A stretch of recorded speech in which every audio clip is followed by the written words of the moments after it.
Hello friends, welcome back to my channel PK job update. साथियों, कैसे हैं आप लोग?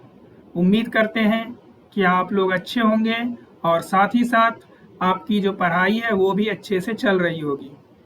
तो साथियों, आज जो हम बात करेंगे एक नई रिक्रूटमेंट के बारे में बात करेंगे जो कि एसएससी की तरफ से ये रिक्रूटमेंट निकाली गई है। अभी साथियों, जैसा आप लोग जानते हैं कि कुछ दिन पहले ही एसएससी ने 2400 प्लस पोस्ट के लिए कुछ वैकेंसीज जो है ना वो रिलीज की थी।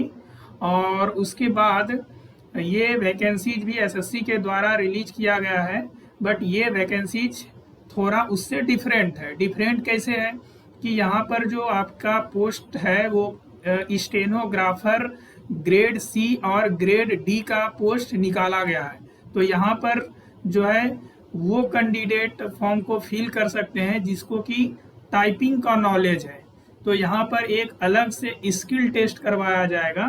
तो इसलिए ये वैकेंसी जो है एसएससी ने अलग से रिलीज किया है। सो फ्रेंड्स, यहाँ पर जो टोटल नंबर ऑफ वैकेंसीज रखी गई है वो 261 आप देख सकते हैं। टोटल जो है 261 वैकेंसीज यहाँ पर निकाली गई है। ये पूरा जो एडवर्टाइजमेंट जारी किया गया है और इसका फॉर्म फिलिंग जो है वो भी अभी स्टार्ट हो चुका है 6 जून से। आप देख सकते हैं ये डेट है।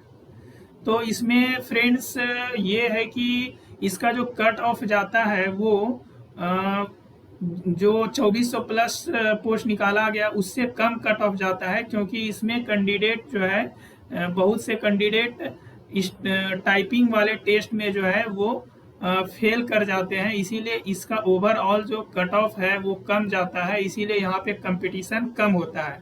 तो यहाँ पर एलिजिबिलिटी क्राइटेरिया के नाम पर बस यदि आप 12th पास हैं तो इस फॉर्म को फिल कर सकते हैं।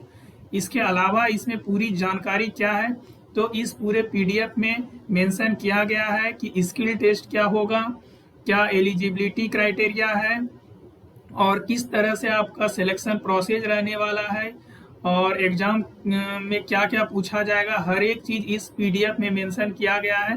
सो फ्रेंड्स, हम इस पीडीएफ को डिस्क्राइब करेंगे। आप पूरा वीडियो ध्यान से देखिए, आपको सारी बात हर एक बात समझ में आ जाएगी।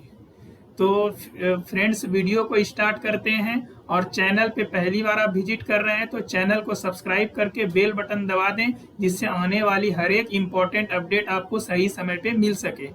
तो चलिए फ्रेंड्स, वीडियो को स्टार्ट करते हैं और देखते हैं कि कौन कौन से कैंडिडेट एलिजिबल हैं और क्या सिलेक्शन प्रोसेस, एप्लीकेशन फी वगैरह रहने वाला है। तो पोस्ट का नाम जैसा कि हमने आपको बताया, stenographer grade C and D examination 2025। तो पोस्ट का नाम grade stenographer grade C and grade D है। Date of submission of online apply कर सकते हैं आप 6 जून 2025 से 26 जून 2025 तक। और last date and time of receipt of online application ये भी 26 जून 2025 रखा गया है। आप पेमेंट कर सकते हैं 27 जून 2025 तक। और सबसे मेन देखिए, यहाँ पे एक और क्या बात दिया गया है कि आपका जो एग्जाम होगा उसका भी डेट जो है यहाँ पे डिसाइड कर दिया गया है। तो इसीलिए आप इसके लिए प्रिपरेशन अभी से फ्रेंड स्टार्ट कर दीजिए। 6 अगस्त से 11 अगस्त के बीच आपका exam CBT computer based exam करवाया जाएगा। फॉर्म फिल करने के बाद यदि आपसे कोई गलती हो जाती है तो उसके लिए भी करेक्शन विंडो ओपन किया जाएगा, जो कि 1 जुलाई 2025 से 2 जुलाई मतलब 2 दिन के लिए ये विंडो ओपन किया जाएगा। तो आप वहां पर जो है कुछ चार्जेस देके अपना करेक्शन कर सकते हैं। जैसे फर्स्ट टाइम यदि आप करेक्शन करते हैं तो 200 रुपीज का चार्ज लगता है, और यदि आप सेकेंड टाइम करेक्शन करते हैं तो 500 रुपीज का चार्ज लगेगा आपको। तो इसलिए फ्रेंड्स, कोशिश करिएगा आप अपना जो है फॉर्म फिलअप सही तरीके से करिएगा। और यहाँ पे देखिए फिर से वही लिखा है कि ग्रुप सी और ग्रुप डी के लिए जो है ये वैकेंसीज निकाली गई है। सो आगे देखिए, वैकेंसीज नंबर ऑफ वैकेंसीज 26 रहने वाली है। किस तरह से आपको अप्लाई करना है तो ये बताया गया। ऑफिशियल वेबसाइट पे जाएंगे और इस तरह से जो आप पूरा फॉर्म को फिलअप कर सकते हैं यदि आप एलिजिबल है। तो यहाँ पर बताया गया है कि जो है एज लिमिट क्या रहने वाला है, और यदि आप स्पेशल कैटेगरी से बिलोंग करते हैं तो एज रिलैक्सेशन। तो एज लिमिट जो है 1/8/2025 1 अगस्त 2025 के हिसाब से काउंट किया जाएगा 1 अगस्त 2025 तक। यदि आपका एज लिमिट इस क्राइटेरिया में लाई कर रहा है तो आप फॉर्म को फिल कर सकते हैं। तो बात करते हैं स्टेनोग्राफर ग्रेड सी के लिए एज लिमिट 18 से 30 साल रखा गया है। और यहाँ पे बताया भी गया है कि यदि आप इस डेट से पहले आपका जन्म नहीं होना चाहिए और इस डेट के बाद आपका जन्म नहीं होना चाहिए। उसी तरह से ग्रेड डी के लिए देख लीजिए तो 18 से 27 साल एज लिमिट रखा गया है, और देख लीजिए ये डेट, इससे आपके पहले का डेट ऑफ बर्थ नहीं होना चाहिए और इससे बाद का नहीं होना चाहिए। उसी तरह से बात करते हैं यहाँ पे SC ST और OBC डिफरेंट कैटेगरी से आप बिलोंग करते हैं तो आपको कुछ एज रिलैक्सेशन मिल जाता है। जैसे SC ST से यदि आप बिलोंग करते हैं तो और आप ग्रेड C का फॉर्म फिल करते हैं तो आपको 5 साल का जो एज रिलैक्सेशन मिल जाएगा। तो आप कितने तक फॉर्म फिल कर सकते हैं? ग्रेड C वाले कैंडिडेट 35 ईयर्स तक फॉर्म को फिल कर सकते हैं यदि आप SC ST कैटेगरी से बिलोंग करते हैं तो। उसी तरह OBC को 3 इयर्स, बाकी देख लीजिए ये सारा जो है किस हिसाब से किसको जो है कितना एज रिलैक्सेशन दिया जा रहा है। और ये जो जॉब है वो बहुत ही अच्छी जॉब है, सेंट्रल लेवल की जॉब है, और यहाँ पर जो आपको सैलरी जो है वो बहुत ही शानदार सैलरी मिलती है। जैसे मैं बात करूँ कि ग्रुप C की, तो ग्रुप C की इनिशियल सैलरी जो वो 50,000 के आसपास रहेगी, 50,000। तो ये जो है ग्रुप C के लिए हम बता रहे हैं, ठीक है। और ग्रुप D की यदि हम बात करें तो ग्रुप D का जो है 32,000 के आसपास जो है वो इनिशियल सैलरी रहने वाला है। तो यहाँ पे सैलरी जो है बहुत अच्छी मिलती है। यदि आप एलिजिबल हैं तो जरूर से फॉर्म को फिल करिए और आप जो है तैयारी करके एग्जाम को निकाल सकते हैं। तो अब देखिए आगे और क्या इंपॉर्टेंट पॉइंट्स है इसमें। Process of certification and format of certificate. तो आपको जो सेंट्रल लेवल का सर्टिफिकेट लगाना है, यदि आप जो है एज रिलैक्सेशन में यदि आपको छूट चाहिए तो आपको जो है जिस भी कैटेगरी से बिलोंग करते हैं उस कैटेगरी का आपको सेंट्रल लेवल का जो है इसमें सर्टिफिकेट लगाना होगा।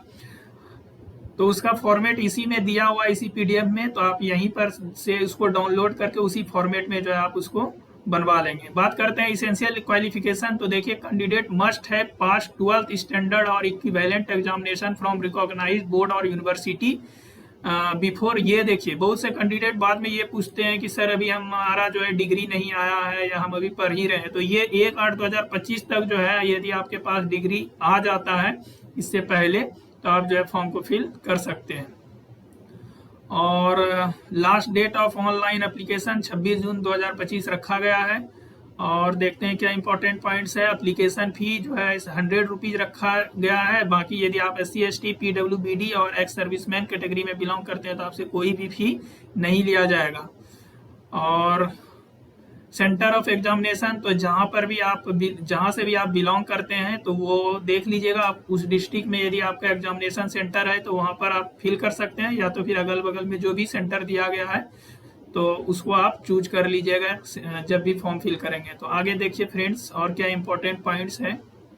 बात करते हैं मेन जो है एग्जामिनेशन, स्कीम ऑफ एग्जामिनेशन क्या क्या रहेगा। देखिए यहाँ पे एक और बेहतरीन अपॉर्चुनिटी क्या है कि बहुत से कैंडिडेट्स को मैथ में प्रॉब्लम होता है। तो जिनको भी मैथ में प्रॉब्लम है उनके लिए ये बेस्ट अपॉर्चुनिटी है, क्योंकि इस एग्जाम में मैथ आपसे नहीं पूछा जाएगा और सिर्फ इसका एक ही एग्जाम होगा, एक एग्जाम होगा और स्किल टेस्ट, और इसके बाद फिर आपका फाइनल शॉर्ट लिस्टिंग जो है वो जारी कर दिया जाएगा। तो जनरल इंटेलिजेंस एंड रीजनिंग में नंबर ऑफ क्वेश्चन 50 रहेंगे और आपको 50 मार्क्स का पूछा जाएगा। जनरल अवेयरनेस में भी 50 question, English language and comprehension में 100 क्वेश्चन 100 मार्क्स का, ठीक है। और आपको टोटल 200 आवर्स टाइम दिया जाएगा 200 क्वेश्चन को सॉल्व करने के लिए। तो टोटल नंबर ऑफ क्वेश्चन जो है 200 हो गया। बाकी 40 मिनट जो है स्क्राइब्स वाले कैंडिडेट्स को जो है जो भी कैंडिडेट स्क्राइब के लिए एलिजिबल है उनको 40 मिनट और एक्स्ट्रा दिया जाएगा। Question paper will be objective type, multiple choice questions होंगे, हिंदी और इंग्लिश दोनों में होंगे। क्वेश्चंस में जो है निगेटिव मार्किंग भी रखा गया है, 0.25 का निगेटिव मार्किंग रखा गया है हर एक गलत क्वेश्चन के लिए। अब बात करते हैं सिलेबस की। तो आप सिलेबस को देख लेंगे। बाकी PDF यदि आपको चाहिए तो PDF आप हमारे टेलीग्राम चैनल से डाउनलोड कर सकते हैं, ज्वाइन कर लेंगे आप। जनरल इंटेलिजेंस में देख लीजिए ये सारा दिया गया है, analysis, judgement, decision making, visual memory. General awareness में ये सारा कुछ आपको पढ़ना होगा। Economic science, general polity including Indian constitution. उसी तरह से इंग्लिश लैंग्वेज और कॉम्प्रिहेंशन का दिया गया है। स्किल टेस्ट ये बहुत इंपॉर्टेंट है, तो ये समझिए स्किल टेस्ट इन स्टेनोग्राफी। तो स्किल टेस्ट में क्या होगा कि द कैंडिडेट जो भी CBT में क्वालिफाई करें उसको शॉर्ट लिस्ट किया जाएगा स्किल टेस्ट के लिए। तो देखिए स्किल टेस्ट में क्या करवाया जाएगा। The candidate will be given dictation for 10 minute in English और Hindi as opted by the candidate in the online application form. ठीक है, तो जो भी आप एप्लीकेशन फॉर्म में फिल करेंगे, यदि आपको हिंदी में लिखना है या फिर इंग्लिश में लिखना है, तो जिस भी आप लैंग्वेज में लिखना चाहते हैं उसी लैंग्वेज में आपको डिक्टेशन दिया जाएगा at the speed of 100 words per minute for the post of stenographer grade C. यदि आप ग्रेड सी के लिए अप्लाई कर रहे हैं तो आपको 100 वर्ड जो है लिखना होगा 1 मिनट में, और 80 वर्ड लिखना होगा 1 मिनट में यदि आप स्टेनोग्राफर ग्रेड डी के लिए अप्लाई कर रहे हैं तो। ठीक है, ये तो हो गया लिखने वाला बात। जो आप लिखे हैं उसके बाद आपको क्या करना होगा, सीवी जो है उसके बाद आपको उसको टाइप भी करना होगा। ठीक है, तो जैसे स्टेनोग्राफर ग्रेड डी की बात करें तो इंग्लिश यदि आप चूज किए हैं तो आपको कितना समय दिया जाएगा टाइप करने के लिए, 50 मिनट। और स्टेनोग्राफर ग्रेड डी के लिए अप्लाई किए हैं और आप हिंदी में चूज किए हैं तो आपको 65 मिनट दिया जाएगा। और सी के लिए भी इंग्लिश में 40 मिनट और स्टेनोग्राफर ग्रेड सी के लिए यदि आप हिंदी चूज किए हैं स्किल टेस्ट में तो आपको 55 मिनट टाइम दिया जाएगा। बाकी इधर थोड़ा एक्स्ट्रा टाइम है तो वो आप देख लेंगे यदि आप इस पैराग्राफ वाले कैटेगरी में बिलोंग करते हैं तो। अब बात करते हैं और इम्पोर्टेंट पॉइंट्स क्या है उसको देख लेते हैं।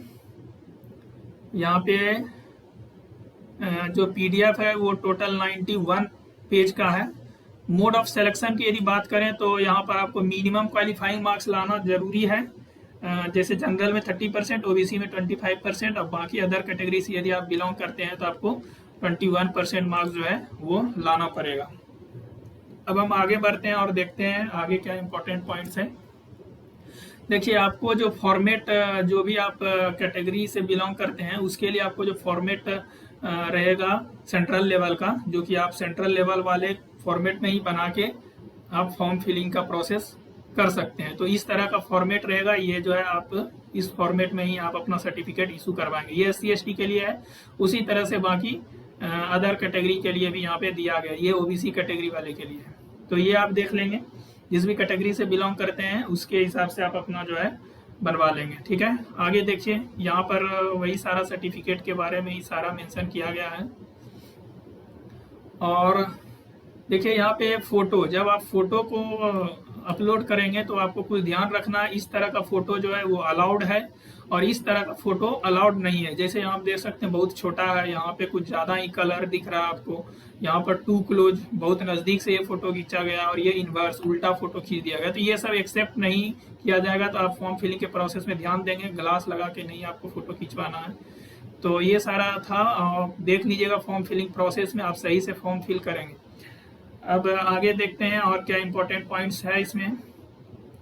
सारे इंपॉर्टेंट पॉइंट्स को हमने ऑलरेडी हाईलाइट कर दिया है कि जल्दी से आपको सारा बात समझ में आ जाए। देखिए, physical PET, physical efficiency test जो होगा तो उसके लिए क्या आपको क्राइटेरिया रखा गया है for group B non gazetted and group C. तो यहाँ पे ग्रुप सी के लिए वैकेंसी निकाली गई। तो जो ग्रुप सी कैटेगरी में फॉर्म को फिल किए हैं तो उसको जो है फिजिकल एक्टिविटी में क्या करवाया जा रहा है, 1 माइल रन, 1 माइल जो है आपको दौड़ना होगा और ये सिर्फ पासिंग है। ठीक है, और इसके लिए 10 मिनट्स का टाइम आपको दिया जाएगा। ठीक है, only passing the test is mandatory. 1 mile run to be completed within the specified 10 minute में आपको 1 माइल जो है दौड़ लगाना और उसको कंप्लीट करना है। सो ये था पूरा इम्पोर्टेंट अपडेट। और तो देख लेते हैं कि कुछ और इम्पोर्टेंट बचा होगा तो देख लेते हैं उसको। Region wise physical standard of, ये भी देखिए आपको दिया है कि आप किस रीजन से जो है आप अप्लाई किए हैं और उसके लिए क्या मिनिमम हाइट रखा गया है, चेस्ट का क्या रखा गया और आपका वेट का क्या रखा गया है।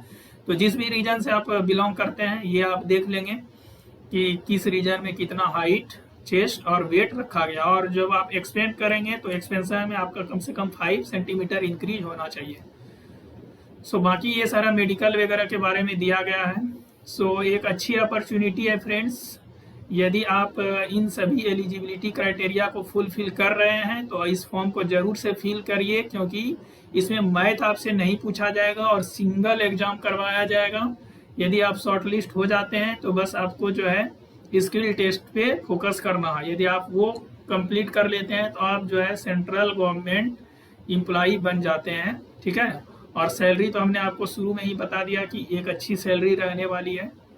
सो फ्रेंड्स, आपको सारी बातें समझ में आ गई होंगी। कोई डाउट है तो आप कमेंट सेक्शन में कमेंट करके पूछ सकते हैं।